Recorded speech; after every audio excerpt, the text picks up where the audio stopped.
Okay, so today is August 6th, 2020. I'm David Perlman along with Steve Lane. Our speaker today will be Matt Wade. Matt Wade is let me see if I've written this down enough times, Matt. Prior nuclear engineering designer turned IT nerd and Microsoft MVP, an all-around swell guy. Yeah. Well done. So today we're going to be speaking about Microsoft Lists. So you have it for the next, 25, 30 minutes, and we'll go from there. Awesome. Thanks. Just to jump back to the licensing guide I mentioned on the Power Platform, that is the link. You should all see the sort of short link there. That is case sensitive, and that will be the direct download to that PDF. I don't have access to the chat for this meeting, so I can't actually see what people are saying. So I'm going to depend on Dave or Steve to jump in if there's questions. And that is not what we're talking about today. We're going to talk about lists today. So again, questions are absolutely welcome. Please jump in, and I'll leave some time at the end as well. There's not actually a whole ton of content to talk about on this, other than to say that it's really a nice upgrade to an existing experience that we've already been in. But my name is Matt Wade. Microsoft MVP, co-founder of Jump365 Inc. The last time I spoke to you guys, I was working for a different company and actually decided to leave to go write a book. So I have a book in the making right now for Microsoft Teams, that kind of stuff. And I have to say, Jose, that background was awesome. If anybody wanted to see it fit correct to the screen, or you wanted to see it bigger, all you have to do is right click on his video to say either fill screen or pin, and it will do either of those respectively, which is super handy.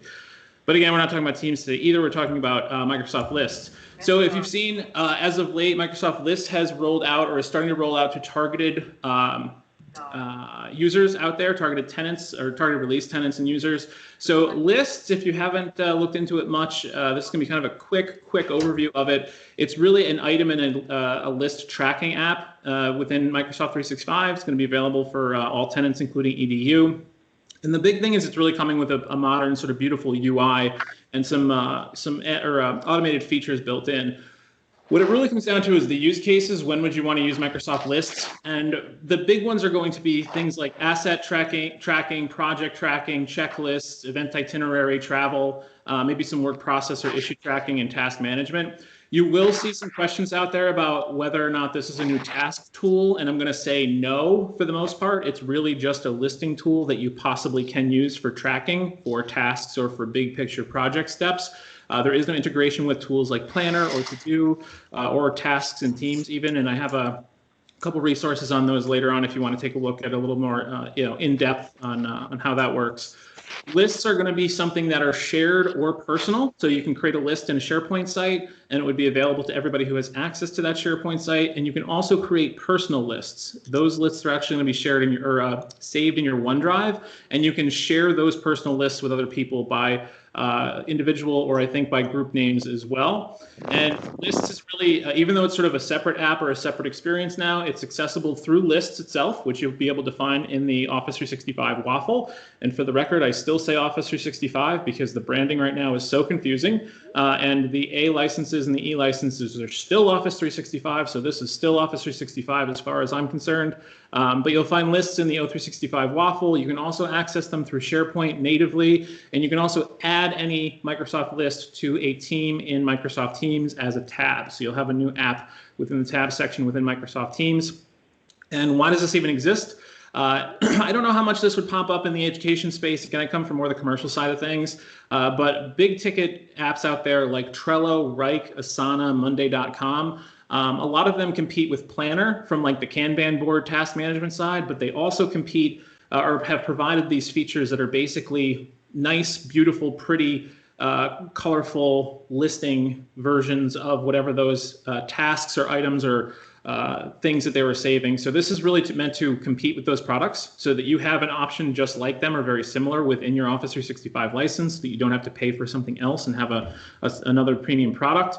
And when it comes to, whoops, let me jump back one real quick there, because I do want to show you what it looks like when you're actually doing and kind of playing around with these.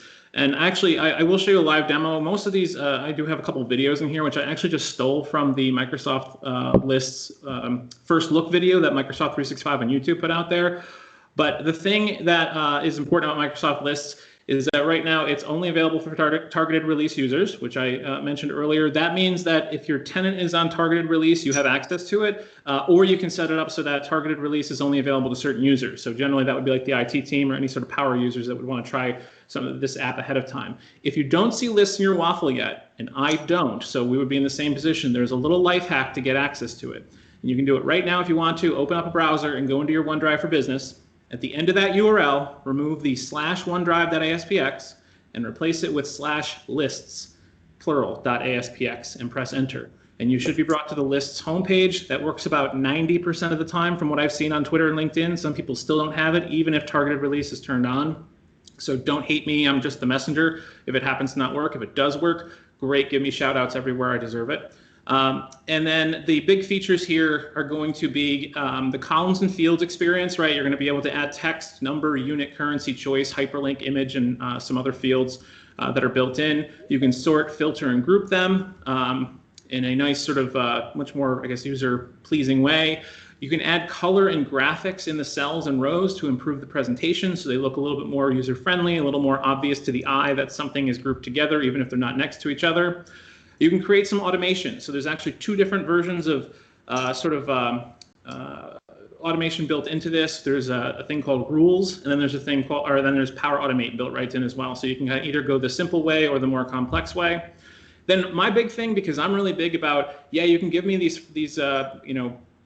tools and features, but if I don't have some idea or inspiration, I don't really know what best to use them for. So like think of like the SharePoint lookbook. If you haven't seen that yet, that's a bunch of graphic designers or internet designers actually came together to put together dozens of examples of how you could use web parts within SharePoint and make a really beautiful and productive website. Lists now offer something similar called templates. So you can actually come through and build an asset tracking list without having to build it from scratch. And that's really nice because there's actually about a dozen of them and they come pre-populated with all of the columns and have them set up correctly. So all you have to do is like change them and not necessarily have to create from scratch, which I think is a big deal. I'm much more about paint by number than paint from scratch. And I think this is very much a paint by number thing. And then the other big thing is going to be the central home across devices. So that means that you have access through the lists homepage, which is the biggest or the first real deliverable of lists was the homepage on desktop. And that's that URL that you would have just gone to if you wanted to try it out going through the back door through OneDrive for Business. And it's also going to be available on your mobile devices. So that's Microsoft Lists. But sort of the dirty little secret here is it's just a rebrand of a SharePoint list. There is no difference whatsoever functionally between SharePoint lists and Microsoft lists. Microsoft Lists is just now being kind of separated out as its own experience because now it has its central home and it's a lot better looking. It has all those different colors and conditional formatting that sort of we got teased a little bit in the last year or so, but we really don't see it now and it's not super easy to use until we see it currently. So that's sort of the thing is if you have a background in SharePoint and building lists and using those columns, sorting, grouping, all of that kind of stuff, you already know how to use Microsoft Lists. You just need to toy around a little bit with the new features, which are not a huge change, which means that the skill set that you already have is going to be useful for this new sort of, I'll say, paradigm. But it also means that as somebody learns Microsoft Lists, they're not learning something totally new. They're going to learn SharePoint in the same time, whether they know it or not. And Hal, if you think about it, the migrations or the progressions in the Microsoft 365 experience has really been SharePoint is the underpinning for so many things, but you don't even know it, which is great because it's kind of like giving your pet the medicine that they need, but wrapping it up in something tasty at the same time. Because if I had a nickel for every time somebody said, please make SharePoint not look like SharePoint, this is one of those examples of where you're going to get that. So the homepage, this is from actually my experience is what this looks like for when you create a list. So you can create a blank list, you can import from Excel, and you can build off of an existing list. So basically copy it. And these are some of the templates. And it's just a really good experience. I'm actually really pleasantly surprised by how this works. Right now, some of the features are not fully there. The experience that I've seen compared to what I've seen in some of the early videos coming from Microsoft, they have more features. So I think some of that stuff is still rolling out. So if, you look at that first look video from Microsoft, which is really fully featured, that may have more things that I can't show today just because those haven't totally made it to my tenant yet. But the editing experience is just really nice. So you're going to see this video, for example, is in quick edit mode. So it's the exact same thing as quick edit in a SharePoint list because it is a SharePoint list. But you can do column types are the same they've always been in SharePoint. You can share a list with others. That would be a personal list because you can actually create a list either in a SharePoint site, a group connected site, or in your OneDrive. So it's your personal experience. And that personal list can be shared elsewhere. You can use conditional formatting to change colors, to do, well, basically like if this is that, then, show me this, or assign so-and-so, that kind of thing. And you can create, all the views that you'd want that you could beforehand. So you can create those views, you can save them, you can make multiple versions of them, you can have them grouped, sorted, filtered, all of that kind of stuff, which is really nice. And let's see, you can also do, well, actually, I do want to point a little more out here on the colors. So I actually pulled this yesterday. There was an AMA and a webinar from the Lists product team. So that it was a webinar led by Mark Hashman. So if you're familiar with the SharePoint product team, he was always one of the product marketing managers for that group. He now identifies as the List product marketing manager. I don't know if he's now moved to that or if he's doing both, because again, it's just SharePoint, but prettier. But this is an example here where they were showing off some of the colors and just the UI experience. You'll also notice you can see there's a little comment button here. That is a feature that's currently not out yet, but you actually will be able to comment on items. So that's kind of nice if you are looking for feedback or ideas or concepts on top of one of these things without having to put it elsewhere into a different space or into a Word document or into a some sort of I don't know, other task management tool. And you also have the ability to change what the item list or the item pane looks like. So this is one of the items on that list, and I couldn't help myself. I had to screenshot this because it just looks really good. You can actually change the look and feel of this experience by adding some JSON. Now, I don't code. This is coding to me as far as I'm concerned. But the fact that it's there and that you can rearrange these boxes and change things around and make it look prettier and more branded to what you want, I think is actually really nice. So that's one of the other features that you have available there. Jumping into the sort of automation idea, you'll see at the top, you'll have a button called Automate, and then a rule is the thing that's going to pop up. There's actually two times the word rule is used within a list. It's kind of annoying, actually. Conditional formatting has rules, and then there's the automation rules. I think the automation rule is really the thing called a rule. It just happens to be that conditional formatting comes around with that word as well, so don't get confused there. But you can see an example where they've built some of the automatic triggers here for letting people know when an item is created or when a session type is changed, things like that. I will say that this is sort of a Power Automate Lite or a SharePoint Alert Pro. So it's more feature rich than the alerts were in the past, but they're not nearly as complex as trying to get into learning how to use Power Automate.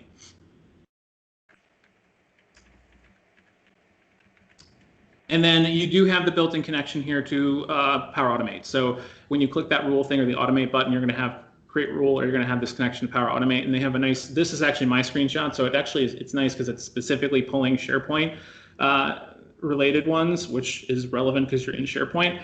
One of the questions I asked on the AMA yesterday was whether or not the brand of this is going to change in Power Automate. So does Microsoft Lists get its own Power Automate connector? I have no idea yet. We didn't get an answer to that. Or are you just going to be using the SharePoint connector because that's the one that would be used in the past? So something to keep in mind there. So there will be a little bit of confusion moving forward probably because Lists is just SharePoint. It's just a prettier and sort of broken away version, but every list that you create has to live in SharePoint. Whether it's OneDrive or SharePoint, and OneDrive is really just a version of SharePoint branded with a different icon and specifically available only to you. The other question I had, and I didn't get an answer to, but you may want to look into it as you start diving into this, is what's the deal with the 5,000 item view threshold? I don't know if that's still a thing. I haven't had a reason to have that many items in a list in a while, and I think it's still a thing. It might not be, but I don't know. It's still a thing. It's still a thing? Okay. Very unlikely that this solves that problem. So just keep that in mind. If you are looking to make a very long list for some reason, you need to keep in mind that the 5,000 view threshold, which is essentially you cannot have a view in a SharePoint list or a Microsoft list that shows more than 5,000 items. Otherwise, the system will slow down or potentially just throw you an error. There's an easy way to solve that, which is just to make views that filter out enough items that there's not more than 5,000. But don't find yourself in there because that's been an issue now since SharePoint 2007 or earlier. And that brings up another question, which is sort of which tool when it comes to databases with Power Apps. So you will have noticed probably that toolbar had a Power Apps button in there, and that's because they want you to customize the experience for entering data into these lists if you can or if you want to. Probably because they want you to buy those licenses, which so be it. But Power Apps is a really good tool if you're really going to make the investment into it. You kind of have three, or probably more, but these are the three big ones. Database sources. Lists is probably not going to be the place to do huge amounts of data storage, just because it's still just a SharePoint list. I will say you kind of see the discussion online that SharePoint is sort of being abused as a Power Apps database because it's easy and it's free, versus you probably want to be looking at the Common Data Service, CDS, which is soon to be, or if not already, has been rebranded as DataFlex. Which I don't know how long that name will last because that's trademarked by somebody else. But there's DataFlex, DataFlex Pro. So if you're going to get into Power Platform and you're not looking at CDS, you're probably going to shoot yourself in the foot in that situation. So make sure if you're going to move forward with Power Platform licensing and doing real sort of database stuff, you really want to look at CDS. And then if CDS and DataFlex can't do it, then you want to start looking at SQL. SQL is like your real, hardcore database place. But I will say this is not my area of expertise. I actually have never built a Power App before in my life. But I do know what it takes to kind of build some of these, so I just wanted to give you fair warning there. The last big thing is going to be the mobile experience. So I think this is a really cool situation. This is also coming from that first look video. The mobile app is not out yet. The timelines I'll show you a little bit later. I think this is in the fall at some point. But you can see here, this is a really, really good experience. I mean, this is not what you're getting from the SharePoint app right now, list-wise. This is a much better experience, showing all the data that you want to look at and all the tracking and being able to edit. You can even create them on the fly and build them from templates and just start right from your mobile device. Not that you're going to be doing a major, list development process on your phone to like do business critical work, but if you need to be on a meeting or a call with somebody and you only have your phone, this isn't a bad way to keep up with what they're talking about or go through and make edits at the time when it makes sense. So I'm going to jump in real quick and I'm going to do a demo from my side. So give me a second to quit sharing here and I will share my screen and show you what this looks like. So let's say toolbar and jump into this. And now let's share. And I want to share just too many windows. Good Lord. We'll do that. I'll just scooch over. Okay. So I am currently in a list. If I want to, I can go into, like I said, my back doorway here is to go into OneDrive, remove that /OneDrive, go to list.aspx and press enter, and I'm now in my lists homepage. You will see the lists icon pops up now as a fat icon, but when I start moving around, you'll notice that it changes back to SharePoint, another clue that we're sort of in a, this is the wolf in sheep's clothing a little bit. And I don't have it listed in my my waffle yet. It's just not there, but I am able to access it. So when I go to create a new list, this is where you're going to have the ability to create a blank one, upload an Excel spreadsheet, or create from existing. And then I have a number of options here. So let's say Recruitment Tracker, for example. You'll see it shows the columns that people have or that will be included in here, and it shows some dummy data in here. Unfortunately, that data doesn't come through. I kind of wish it did, just so you could show people or, and then delete it later on. But this shows you what it would look like. You can add users that get their pictures to come through, which you're not seeing pictures here just because it's not live, but that's where you would go forward and create. So I figured what better way to show off lists than to talk about the roadmap items that are on it. So I made a Microsoft list that has all the roadmap items that are related to Microsoft lists. And this is what it looks like. So I've kind of built this based on one of the templates, and I decided to remove all the formatting on it. So this is basically just a SharePoint list. If I go into compact mode, it might even look more like a SharePoint list, but there is no SharePoint Chrome. So you're not seeing the quick launch on the left, you're not seeing any of the SharePoint stuff on the top, and that's because I'm in the lists experience. That being said, this list lives in SharePoint someplace, whether it's in my OneDrive or in a group connected site. That is where this happens to be. And when I want to go through here, let's say I want to make this a little bit prettier, I can go in and I can format any of these columns. So under the column settings, there's a section here called Format Column. And let's say I want this to be those colorful pills. And you can see I have in development versus rolling out versus rolled out. I can go through, I can edit my styles. It'll actually show me all of the options that are currently in here. So I can choose the color that I want. The color choices are pretty good. It's not a color wheel, but there's a bunch of colors in here, and you can do either shades of the same color or different colors based on what you want to send, that psychological sense of what the colors mean. I can do the same thing in the release timeline, let's say. So I want to go in here and format this column. I can choose these pills here, and I can go into edit style. I can see which ones are which. So let's say, August 2020, July 2020, Q2, Q3, Q4. Well, Q2 is, that's passed. So let's change that to the bad color. Let's say Q3 is going to be yellow because it's upcoming. Q4 is a little bit further out. We'll call that pink. That's fine. And then August 2020, because it's this month, will be blue, and we'll save that. So that gives me a nicer, more prettier experience. And this is the kind of experience here that's really competing with those tools like Wrike and Monday.com. If you, I don't know about you, but when I'm on Instagram, I don't know how many ads I get, both in stories and regular scrolling for Monday.com. Monday.com has found me in every single social media experience in my life, and this is exactly what it looks like. So you can add columns. The column types are exactly the same types as Sharepoint because they are Sharepoint sites. If I want to look at the settings of this, I can go into the gear and click on list settings. And this is one thing I wish was changed. This is this has not changed probably since Sharepoint 2007. This is the exact same settings experience as before, but I can go in here and create columns directly from here. I can change them. I can change the ordering. In fact, if I go back to the list, and if I wanted to create a new item, it brings up this nice little form. This is where you could replace it with a Power Apps form, but it also lets you edit the form right here. So I can go in here and click Edit Forms. I can choose I want other columns to pop up. I can change the order that they're in through the list settings. That require a little bit more effort to do that. I can get links to it. I can do a whole bunch of stuff, but it all is pretty much a SharePoint experience. But again, from the user experience, this is a much better, I think, pleasant experience from that perspective. And let's just say I want to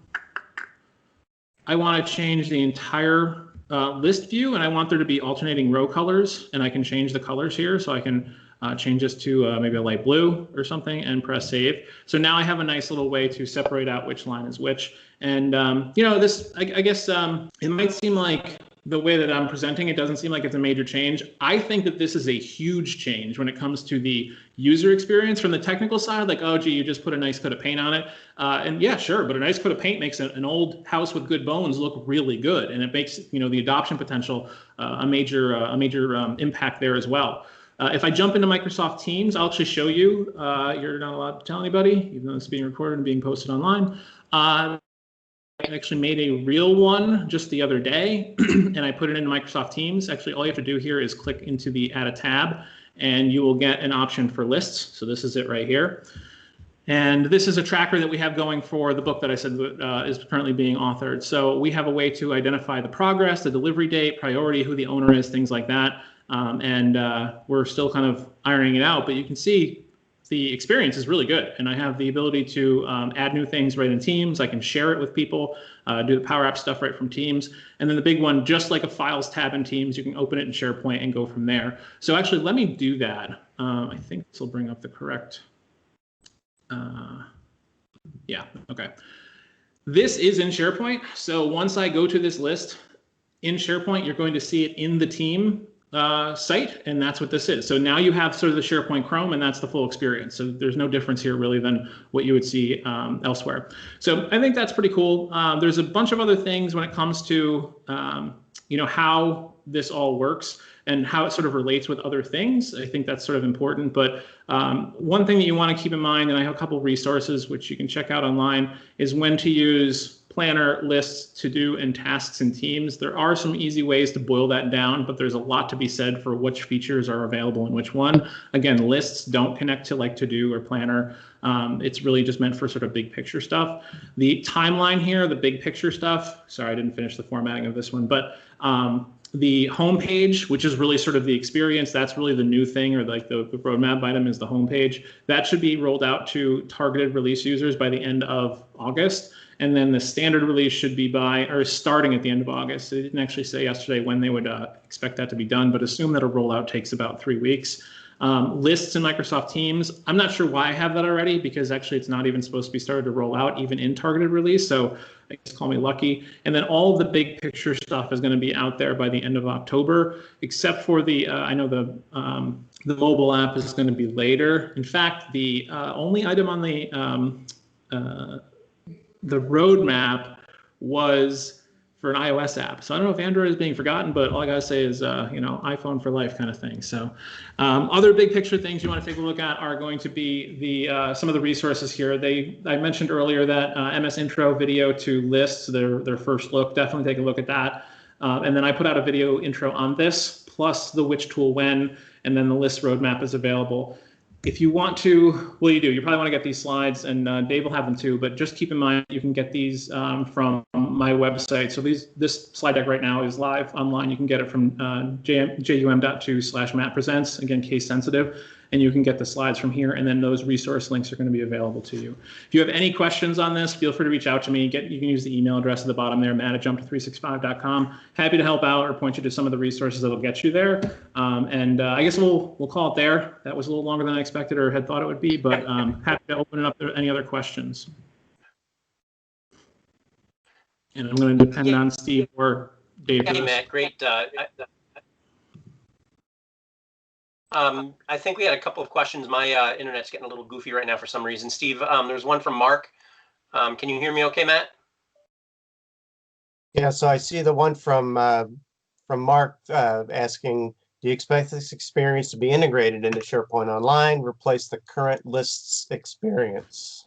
So yes, that's the short answer to that is going to be yes. And I didn't show, but I can definitely show that if I go into the lists home, and again, I have to do my little back way here through OneDrive, is that it's going to show you your recent lists. Any list in SharePoint that you go to, whether it's a new list or not, it could be a 5-year-old SharePoint Online list, and you go to it and edit or play around with it, should show up in this recent list. So actually lists is supposed to be a central location for all of your lists in SharePoint, period. And you can favorite any of them. So it's very similar to like the SharePoint homepage, favorite, recent, that kind of experience. So no SharePoint lists are not Microsoft lists, ultimately, was the question that I got answered yesterday during the webinar. So take that as your answer, I guess. Okay. And Mark asked earlier on, again, personal lists be available in Flow? Oh, that's a good question. I would assume so, because what they're okay. There's a potential that that's not maybe not, because I think the Power Automate connector is going to be the SharePoint connector, and it's just going to be get item from list, or do whatever it is for list. But the personal lists are actually saved in OneDrive. So that would require additional actions in Power Automate for the OneDrive for Business connector. I would hope they would bring them out, but I would not be surprised if that wasn't a high priority. So I guess I can't make any promises, and I have no insider info on that one. Excellent. So unless we want to talk the Millennium Falcon, Matt or Dave, I think that was it for list questions. Go ahead, Dave. Great. No, I really appreciate everybody's time today. Matt, as always, really, I think I gave you about a day's notice, and your willingness to always jump in was awesome. We had, let's see if there's any last minute questions. I tried, some folks tried a few of the things you suggested to get to list, Matt, and it's working or not working as the case may be. Yeah. There was, can you import a SharePoint list into Microsoft list to convert it into one quickly? You don't have to. Just use the list in SharePoint, and it'll be accessible. You'll have all the same features in SharePoint. They're all the same thing, essentially. Awesome. So I think Matt, today was successful. I appreciate it, and your willingness to always jump in and help out. I'm always amazed at how quick you get content up and ready. I encourage you to follow Matt on any number of the many platforms that he's on. And I'll try to get this posted next week. And, we might have to have you come back every, 8 weeks or so or something, Matt. You always have some great insights. All right. Well, One time you had a good time. I'm telling you, I swear I'm not just kind of, I don't know. I'm impressed by the number of people that you have to come out to this every week. This is really impressive. I mean, 100 plus people, and I don't know. It's nice to have an engaged audience and just see the conversation, and this is happening for me and not happening for me. Like, that's really impressive. I'm hopeful to see that elsewhere. Well, thank you. Let me stop the recording here in case there's any last minute questions, and I can stop recording.